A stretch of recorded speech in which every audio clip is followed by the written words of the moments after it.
A very good morning. Today, Saturday, we are here for the dialogue. Once again, I welcome you, all our viewers who are watching us live on Salt TV.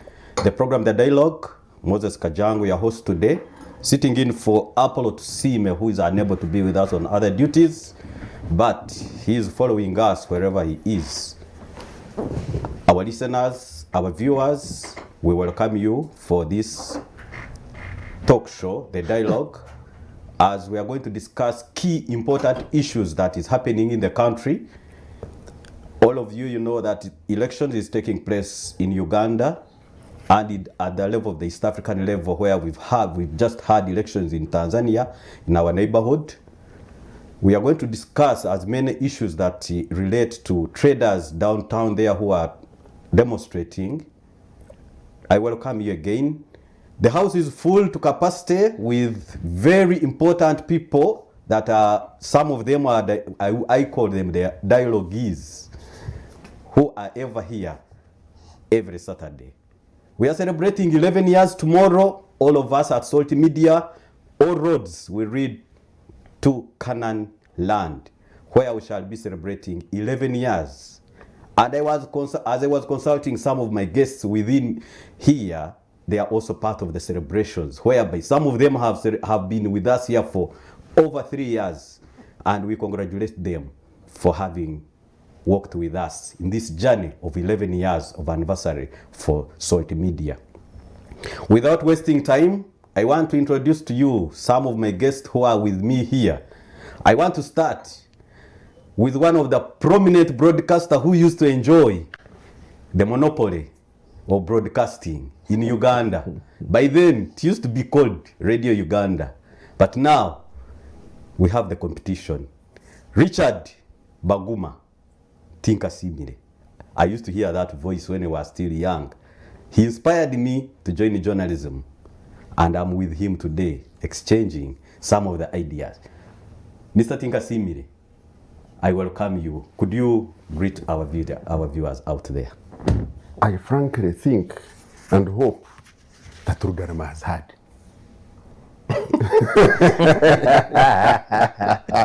And when I talk about the people who are on the roof, I'm also talking about the ones.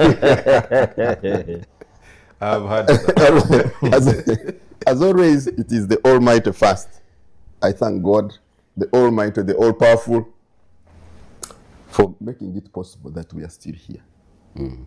I was talking to Pastor Bujingo, I think it was last week, and he was saying you must come for the celebrations. And he was reminding me the work we were doing to start the radio. It had not come into my mind that it's more than 10 years. I think, wow, I am growing up. I'm growing old for that month.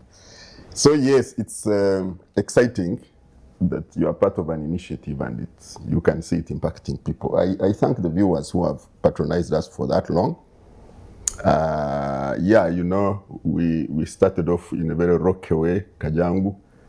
I remember we would go to the summit to the hill. Yes. To make sure that the broadcast is happening. So it's very exciting. And I am really looking forward to the discussion with these two gentlemen today. Thank you very much, Richard. Richard is a man who has really enjoyed Uganda in one or the other. I have. He's a man who really made the campaign to kick out smoking in Uganda by spearheading the anti-tobacco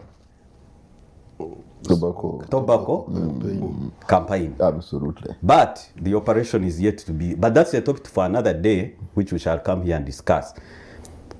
With me again in the studios, I have Daniel, doctor. I don't want to speak for you. Can speak for yourself. The floor is yours. I'm glad he had Richard. The people I'm remaining with, I have doctors. I have doctors who are remaining to be introduced today. I don't know. I remember the former mayor of Kampala, Nasatege Sebagala. I think when he was in America studying, there are about 5 people who introduced it. One was Johnson, another one was Richardson, another one, the names were ending with the son. So when he was being, when they were, his time came to introduce himself, he said that he was also Integerson. So today I have very many doctors in the studios today. First, Daniel, introduce yourself and greet the viewers out there. First of all, I thank you, my brother, the moderator, and the management of Salt Media. I congratulate you upon your 11 years. It is not easy. People can sit here and talk about 11 years, but out there, especially in this industry of yours, it is not easy. So it's a reason indeed to celebrate. I thank and once again would want to greet my senior brothers, Comrade Baguma. I heard your introduction, the way you were introducing him, but when he was entering, I had an opportunity of shaking his hands, and the amount of energy I felt. If he's as old as you are describing him, then this country has been extremely kind to him. Exactly. My brother, Dr. Wanzara Gerard, I greet you, and it has been a while. But overall, I'm glad once again that I'm back in this house. This is home, and I'm looking forward to this debate. Okay, thank you very much, Doctor. You have forgotten to tell people that you are a Pan-African. Yes, I thought that, you see, when we were organizing the 1994 Pan-African Congress here in Uganda, around the same time, you see, these troubles of unity, they emerge at every given stage. There was some other brothers of ours in Nigeria, especially led by one Oskhon. Now Oskhon said that I have been in these struggles for Pan-Africanism. But if by the time I leave this world and the transition, you know, in Pan-Africanism, we don't believe in death. You just transition to another place. If my grandmother has not yet appreciated what Pan-Africanism is all about, then I would have failed in this endeavor. In the same light, comrade, I have been at the Pan-Africanism agenda for such a time that I believe if, for instance, the audience out there have not yet known who this Comrade Rugarama is in the Pan-African struggle, then I may as well claim not to be doing well. But I want to believe that they know, and it will not kill anybody if I reintroduced myself by saying I happen to be the chairperson of the Pan-African movement in Uganda, and among other things. And I'm once again happy to be here. Doctor, we continue to commiserate with you for the loss of one of your colleagues, Yes. Raila Odinga, who was laid to rest about 2 weeks or so. So I was one of the true Pan-African. And we had a memorial service former here Prime at All Minister. Saints. Yeah, at All Saints. That will Yes. continue to mourn with the people of East Africa and Uganda in general. Dr. Richard. I call you Gerald. Richard. Gerald. Don't worry. Yes. Even Richard is Today we going are to be going to doctor. mix up things. Even Richard is going to be doctor. I don't want to believe that Richard is energy and power has taken over the room. That I have to be called Richard. So this is one of the political public policy researcher, Dr. You are most welcome for this show.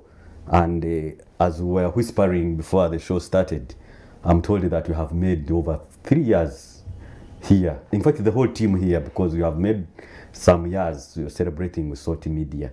But greet our viewers out there who are watching us on Dialogue. Yeah, thank you very much, Moses. Greetings to our viewers. I also want to join the rest to celebrate the 11 years of Salt Media. Yes, I have been part of the journey for 3 years since our program, our lovely program here started, the Dialogue. I'm happy. I thank the management, particularly the vision bearer, Pastor Bujingo, for creating such spaces where citizens can have an opportunity to learn. But on a sad note, I want to send my sympathies to one of our neighbors in Ibunga, to the family of Wasike Robert, who perished in a road crash That's so in nice. Itirinye. Eternal peace. To the family, we have lost an entrepreneur, a God-loving person who supported activities of God in the Church of Uganda.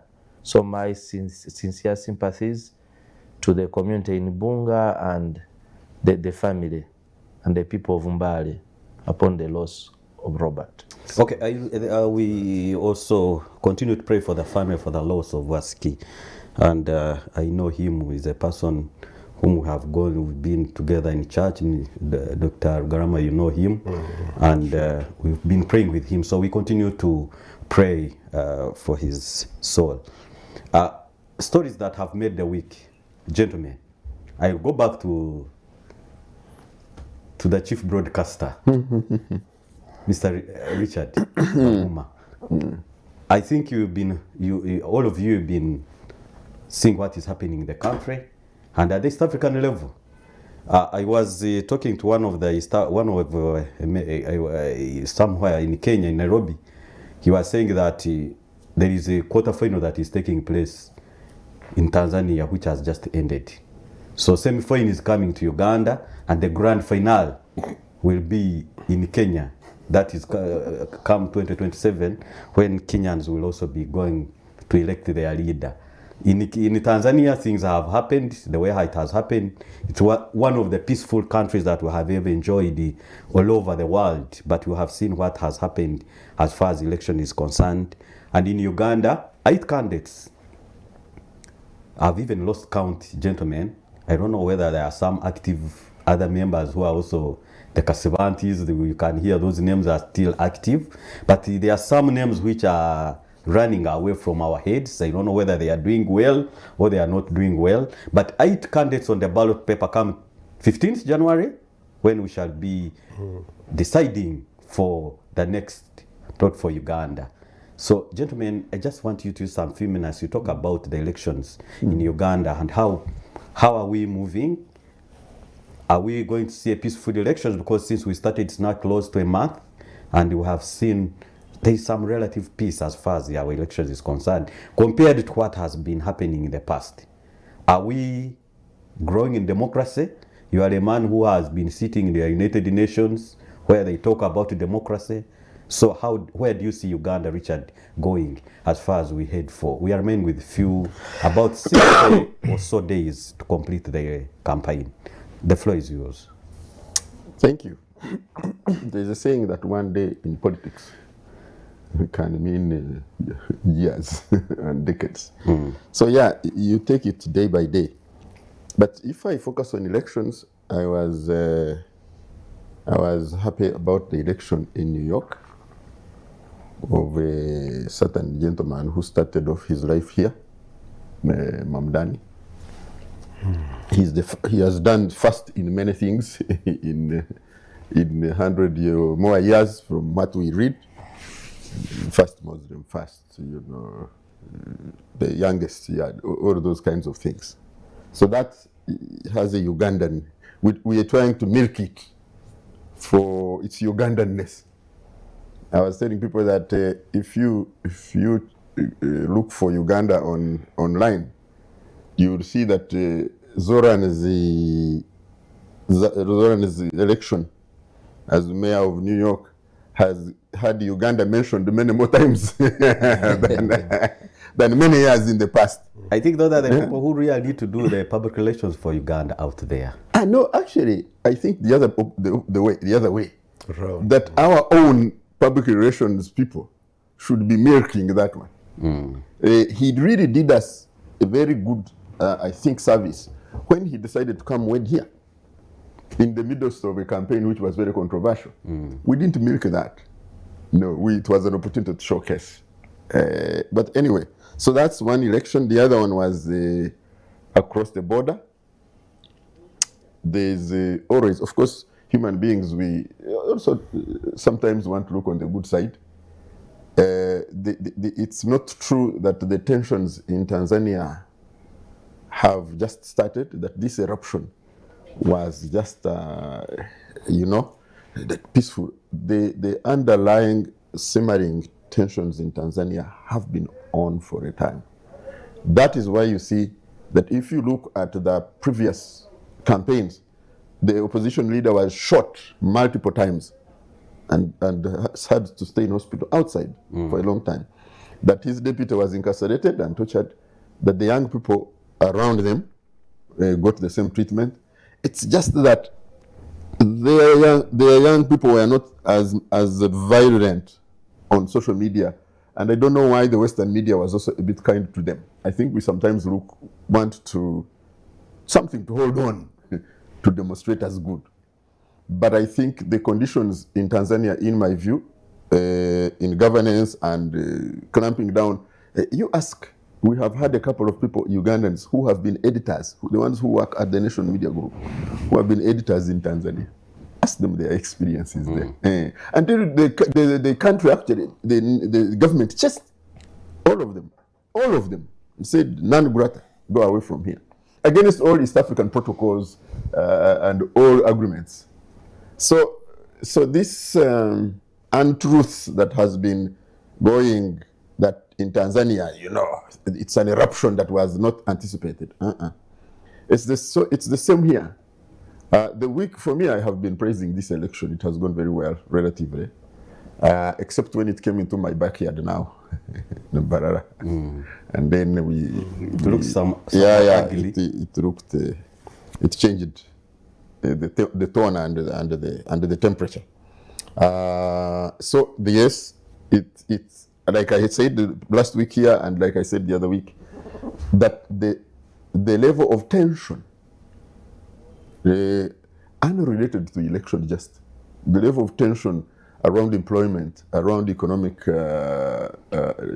disproportionate sharing of economic benefits, around unemployment, around corruption, around this, sometimes not true, but again the perception, like it was on Tanzania, the perception that the cake is only, being eaten by a few. I usually talk about the issue of corruption, and I say before I associated with corruption investigations, I also used to think that the politicians were the ones who were highest corrupt. It is when I started, then I realized the technocrats are the ones who really steal, they loot, they really do the looting. And the technocrats work so well, there's no tribe, there's no religion. They work so well, they don't have these divisions amongst themselves. They are very focused on looting. And if the people who worry most about a lifestyle audit are not the politicians, it's the technocrats, because they really live large and they really loot big. So these are the issues that for me create tension, and the tension manifests itself in political processes, because they are the ones which gather people and raise temperature. But the tensions are extremely high, and anything can spark these. And finally, Kajangu, you see, no one will make a timetable for the situation to deteriorate. No one even invites people to say, come and now we go and we start whatever they do, ban whatever. No, it starts. And you wonder where the whole armor or the AK-47s and machine guns, where they have gone. So while the election has been very peaceful, and I am absolutely happy about that, you can see that when it came to my backyard, you can see that things can flip very quickly. The level of deployment that was done, and then when I was talking to some people, they were making it a joke that some people wanted fuel allowance or something. I said, no, you can't reduce it to this. That's a bad joke. But we hope that we can remain as peaceful as we previously has been in this election. Thank you very much, Richard. I will jump my brother Daniel. I think you will not hate me for that. We are democratic as far as this studio is concerned. I'm coming to you, Doctor. Yes. I've seen especially you come from East. And I've seen the election, the campaign in Eastern Uganda, where opposition versus opposition, this I would say, instead of NRM versus opposition. But I've seen the FDC candidate, Nandara Mafabi, and NUP, the leadership of NUP, led by candidate Chagulanyi, commonly known as Bobby Wine. They are fighting each other, the camps are fighting each other. And I've seen Nandara Mafabi issuing a statement that if NUP supporters do not stop attacking the camp of FDC, something is going to happen. And he has publicly declared that he doesn't need security, he doesn't need police, he doesn't need army. But they are going to work on them. And we are seeing it is only the opposition who are fighting each other. Are we going to see the beginning of chaos in as far as opposition fighting each other, as far as these elections is concerned? I watched that incident that happened somewhere in Budaka, and for me it was very unfortunate because on that day I think it's Nandala Mafabi who was supposed to be in that area, and then we had this provocation, very similar to what happened in Chiruhura when Bobby Wine went there. That if you know your candidate is not supposed to be in that place on that day, why are you going to provoke others? But also, I wanted to hear the investigation from the police and the report, because we have had these sentiments of anger from the Nandala camp, but you never know. You never know. It is also possible that I can carry Chagulanyi's poster and then I go and provoke, and then I say two opposition of camps are fighting each other as a PR stand for me to win over and say, you look at them, they are confused, they are fighting each other, instead of focusing on an election. So I don't want to conclude that that camp probably was entirely Chagulanyi's or authorized by that. But of course, if it was true that it's Chagulanyi's camp, the supporters who provoked, I think that is very wrong, and it is very good that the police arrested a number of them to ensure that this does not repeat again. Because if two camps fight, especially the opposition, they demoralize their support base, and also they discredit the organizations where those candidates belong, meaning that it has a very negative impact on an election. But just briefly, in line with what Richard submitted, for me, I think Africa, we're having one problem. I see in the 90s, African countries attempting to implement democratic principles, practices within their countries.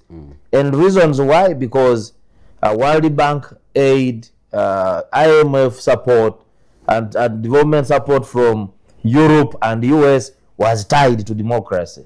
So the African leaders said, how do we tap into this money? Many of them started copying from the African Union. We have democracy, good governance, human rights. This was adopted in all the countries' programs. If you go to Tanzania, you read the same. You go to Kenya, you read the same. Free and fair elections, democracy, rule of law. What? But now that the world, I don't know whether it was a blessing to the African leaders that a war erupted in Europe. So Europe is focused on their own security, Russia, Ukraine. Then you have a Trump in the US, America first, disengaging from the world and focusing on local issues. So this, now the absence, and then US not becoming a head prefect anymore, so leaving these guys to continue. The interest now is in tapping into minerals in Congo. There is a conflict. How do I exploit that? And US benefits instead of focusing on policing other countries. So this has given now an opportunity to African leaders, dictators to emerge. Military people are taking over governments, and then going back to the Idi Amin era, So it looks like as a continent, apart from these big documents, we have Agenda 2063, a united, prosperous, democratic Africa. In reality, we don't mean it. So where we need to, as African people, we need to ask ourselves, where do we want to go? How do we want to be governed? I think this is very, very, very important for us. Okay, thank you, Doctor. Let me come to my brother. I think you have heard from the two gentlemen and what they have, their contribution towards these elections, both within East Africa. We have talked of New York, then Uganda, but the focus much is in Uganda. Daniel, on Monday, I think official campaigns for members of parliament, they are going to start campaigning officially. And we are going to, everyone is going to be to whom it may concern. Those who have been running all over Uganda, campaigning for their presidential candidates, I think that honeymoon is ending come tomorrow, Sunday. Doctor, how do you see the campaigns of members of parliament that is kicking off on Monday? Are we going to see any chaos erupting as far as everyone will be on his own? We've been focusing on presidential, but now it is going to what they call mixing up, that what they call Katogo. How do you see the situation? How is it going to be? Once again, thank you so much. I would wish to say the following. Let me straight away start with your question. Elections are not just events, they are processes. Now, what happened or what happens in majority Africa is that you begin the electioneering period immediately you are voted into office because you want to retain your seat.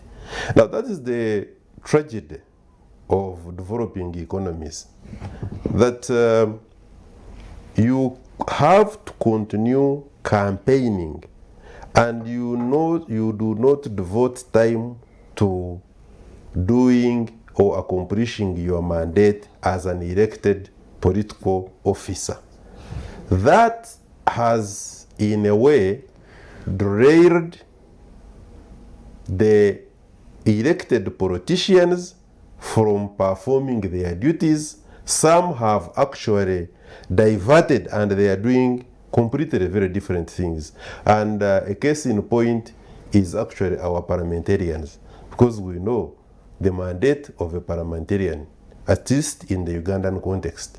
But it is unfortunate that we have had MPs who, because they have got to keep in political offices, go an extra mile to do things which other government officials, local government, are supposed to be doing. And we all know this, for instance, the provision of ambulances, structure of schools, and all sorts of things. So what am I seeing when the campaigns are officially flagged off? In my opinion, not much, because the campaigns started even before the nominations. People have been campaigning. Money has been changing hands. And because of the nature of our politics now, this is very unfortunate, but that's where we are now. We are increasingly going into commercial politics, transactional commercial politics, whereby money does the talking. I had a statement from one of the senior colleagues in NRM when they were having their internal sieving, political sieving. And the delegates asked one of them that, for you, how much have you brought? Because we already know what your competitor has for us. So tell us quickly so that we can decide how to utilize our time. Now, hearing such a statement, do you think you are going to expect anything better than that when the parliamentarians, the official campaign date is declared and they go into that. I don't think so. In a situation where my party, the NRM, has not helped matters by saying that even those who lost in the primaries, the internal exercise of NRM, should also come, if they want to come as independent, they should come as, and in fact, a very big margin, a very big number has been nominated as independents. So you can see that we are headed into an exercise whose outcome in terms of day-to-day programs is concerned is a bit problematic. And we hope by God's grace we shall keep praying. In a situation, a defeated person does a lot of that. Sometimes you feel things should be heaped to God because we believe that He's the one who has got the solution. Because, in my opinion, again, when you look at what happened in Tanzania, United Republic of Tanzania, is something that would make a man like the departed Kambarega Mwalimu Julius Nyerere, his spirit stand in his grave. If, for instance, the literature that Comrade Baguma was telling us, that even the journalists who have been there for such a long time were pronounced as persona non grata in TZ, and that is just a small piece of what was actually happening, because the stories I'm getting, even from the people who have been on the ground, are extremely disturbing. And the question is, when did Tanzania reach this point? Because we were used to that in, not that we're happy about it, certainly not, in Kenya, a bit of it in the Uganda, but Tanzania was actually a cradle of our homegrown democracy. Because I will tell my brother, Dr. Wanzara, he has a lot of faith in these imperialistic institutions and what have you. The IMF and the World Bank. I don't have it, but the influenced. That's a reality. Okay. That, for instance, we have got a lot of democratic credentials on the African continent tagged to the policies of the Bretton Woods institutions. Yes, but even those are not democratic credentials, because when you look, for instance, at what in Botswana, what the Kamas were doing, we were praising Botswana, and up to now I think we still do, only that more recently the new leadership started asking questions about the American military presence in Botswana and their monopoly over their minerals. And that is a little bit unsettling for the United States of America. I would not be surprised that anytime soon they will declare that actually the democracy in Botswana is not that good. Now, what we were having in Tanzania was the democracy right from the Kambarega Mwalimu Julius Nyerere, which we can confidently say was homegrown.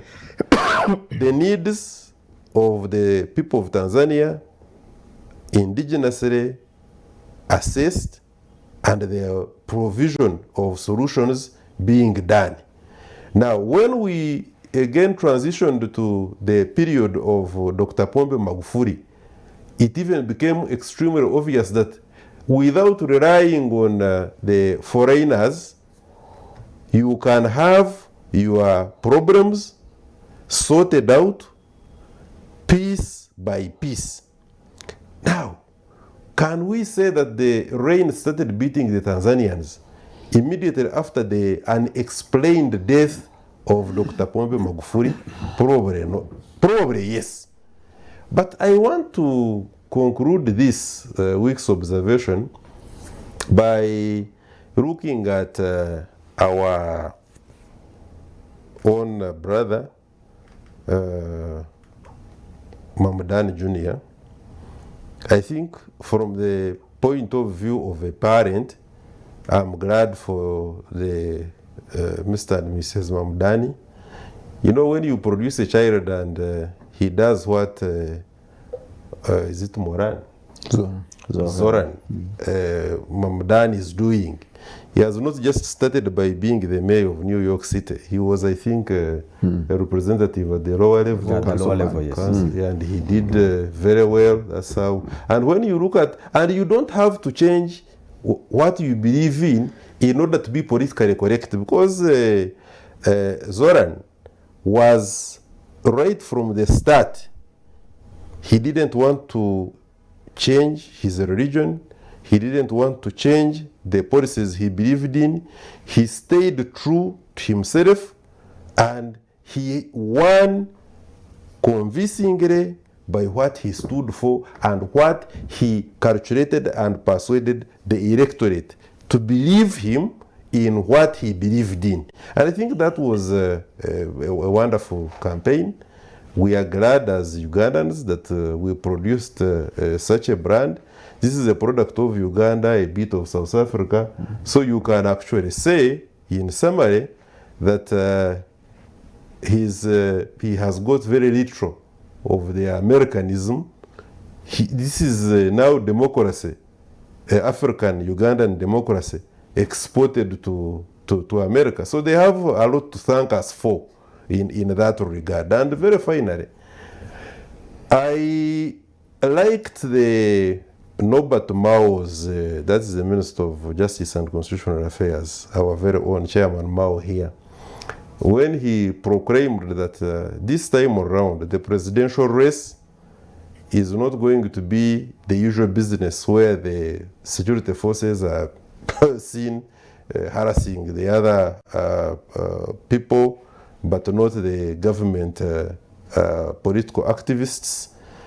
And we are progressing very well, to the extent that even the opposition itself was praising what was going on. Now, some of these incidences, like, was it the Sinjoro or Mbarara?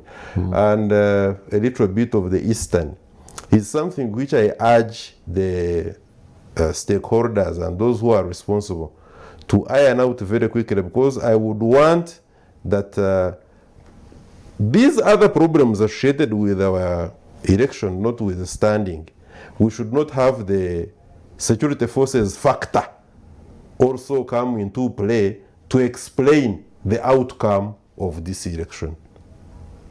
Okay, thank you very much, Daniel Lugarama, for your input. I think all of us will have captured some of what is happening, both East Africa and the international level. I think, like in Uganda, if we are to come back to Uganda, I have seen presidential candidates, especially key ones, Honorable Nandala Mafabi as an economy. The issue-based, the way how he is trying to put his things, and I've seen other presidential candidates who are also coming out with the pregnant pledges and promises to Ugandans. I saw one of the presidential candidates, Mabirizi, saying that security officers, each their last pay will get 2 million. And given the resource envelope for Uganda, we need also to, as you analyze some of the issues, Doctor, you need also to tell us where they need also to tell us where they are going to get this money. Because if you say 2 million for a police officer, that will be the lowest pay.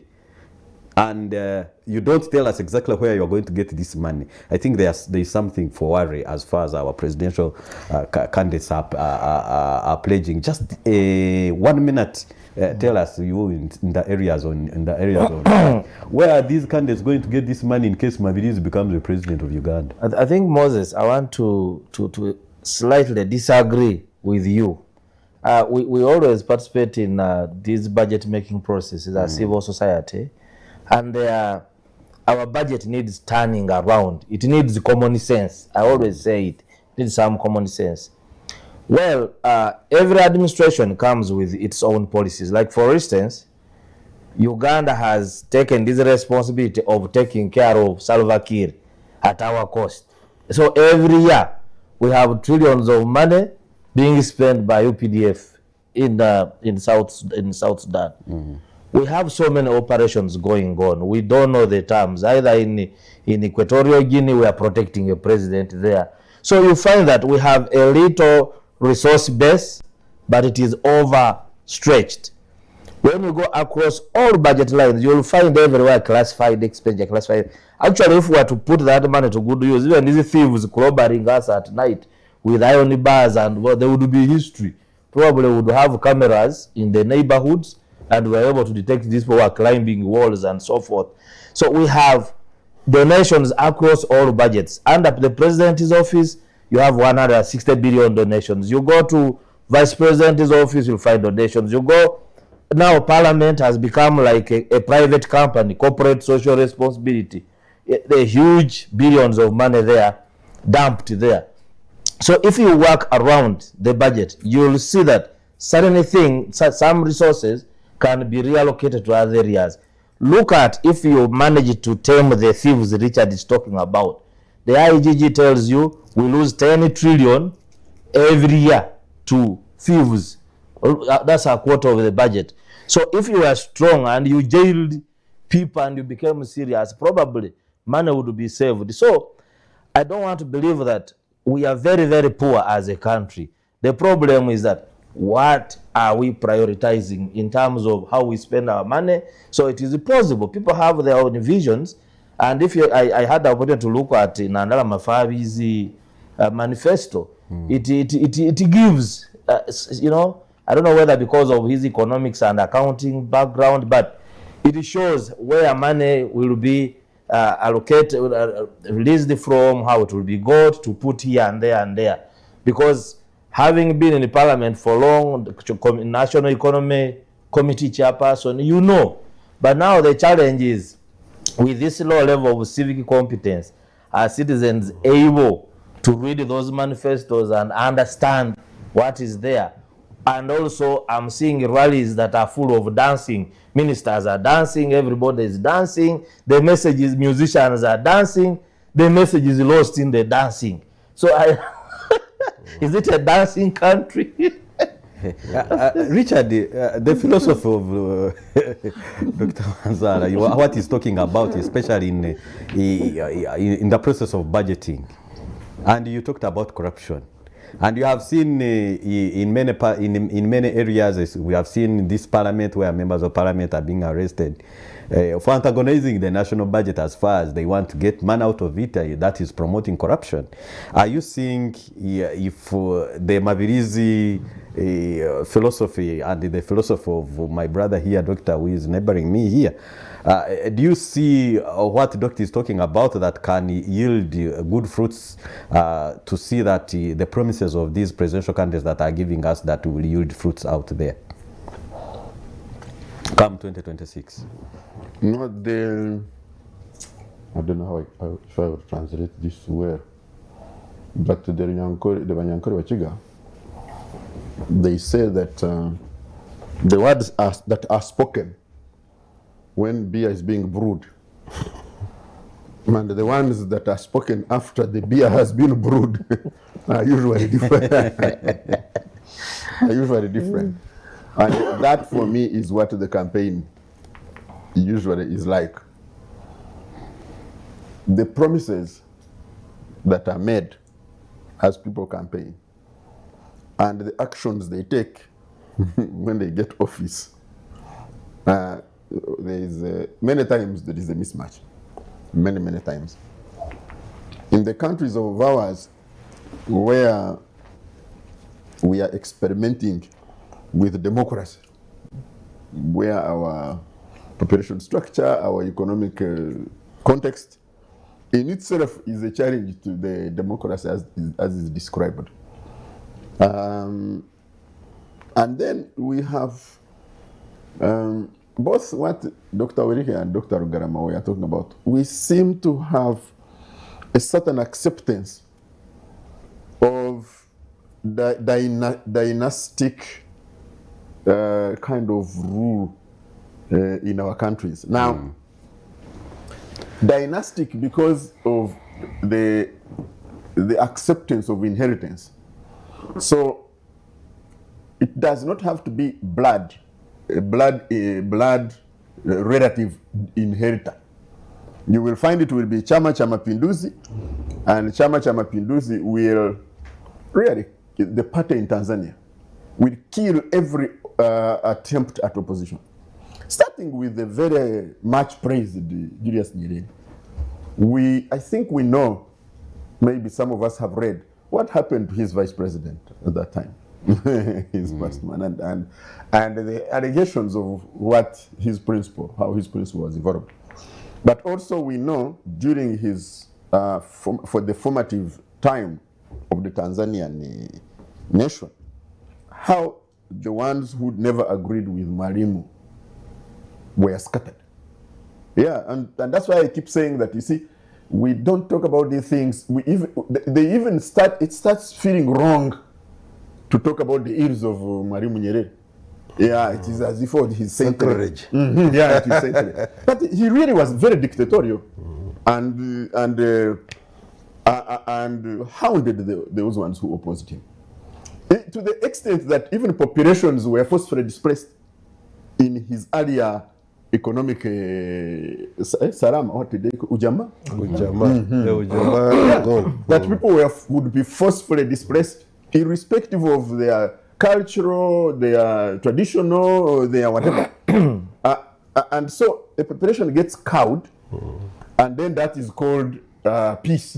And indeed, if I may give you information, yes, he came out before his death to apologize for the failure of the Ujama project. Absolutely. And I think that was very that was very brave, but also very welcome. We don't do that. We don't get to that. Yeah. Yes. Don't do that. We don't get to that. But as you know, the successor was selected. Again, it was not a free and fair. The successors would be selected. So if people remember, the man who became president later, the Honorable Kikwete, His Excellency Kikwete, had actually wanted to stand earlier. And they said, no, you can't stand. Yeah. So you say he has a democratic right to stand, but he can't stand. So remain as a foreign minister. Yes. Yeah. So that then you will shroud it in names like party discipline and what they had. So for me, Kajangu, this question of free, fair, you can see it in the number of independents. Yes, you can see we have an exponential number of independents. It doesn't matter which party we are talking about. The NUP, the NRM. So we have those developments. Now, when you couple them with the patronage, because the patronage system is a strong pillar for longevity for a leader. So President Museveni has had to promote patronage as a pillar for staying long in power. What patronage does, it solidifies and entrenches impunity. And kills efficiency. Absolutely. So then corruption becomes a method of work. And so when we are talking about this, that's why for me I call it looting. Yes, and you see, it's even hard for many people to relate to this. You see headlines and people are not enraged. Yeah, people don't get enraged. We talk about 10 trillion. I wonder how many people can imagine in an economy like Uganda what 10 trillion means and it can do.